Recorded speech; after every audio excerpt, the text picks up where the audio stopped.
Welcome to Group 7's presentation on Lab 3, the Road Ripper Circuit. Group 3 consists of Carlos, Sophia, and Coulter. We were hired by the Road Ripper Motor Company to finish work on building a circuit for a computer-controlled brake light system. We were given a truth table to begin work with after the old designer left the company. Here we were tasked with building a 4-input and 4-output circuit with a truth table, using Boolean algebra, K-maps for each output, simple gate circuitry, and a ROM integrated circuit. Our job is to simplify the Boolean expression to its simplest form to achieve the cheapest and fastest results for the company.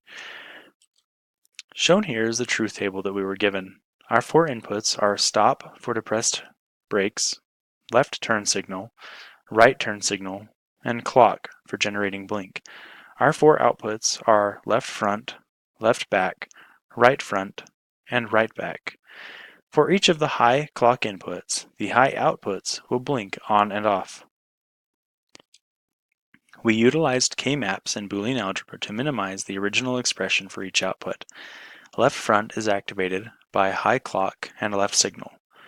Right front is activated with high clock and right signal. Left back is activated by high clock, left signal, or right signal and stop, or stop and low left signal. Right back is activated by high clock and right signal, or left signal and stop, or stop and low right signal.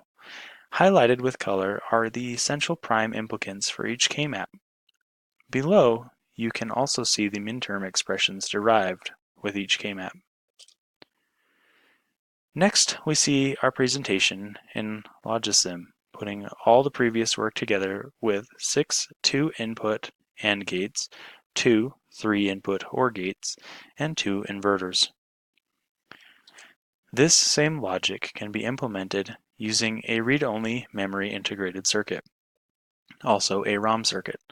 It is equivalent to the previous AND, OR, and NOT gates. It stores hexadecimal values that correspond to the 4 outputs. As you can see by adjusting the inputs, our ROM circuit switches addresses. Each address will turn the 4 outputs on or off. Our team created a finished product for the Road Ripper Company. We gained an understanding of how the ROM IC functions while collaborating as a team to present our different but similar findings. The ROM IC has many applications like electronic musical instruments and keyboards and computer and musical versions. Finally, we had a phenomenal member of our group put together a blinking ROM Logisim circuit to demonstrate the functionality of the clock input. As mentioned before, when the clock input is high, the high outputs blink.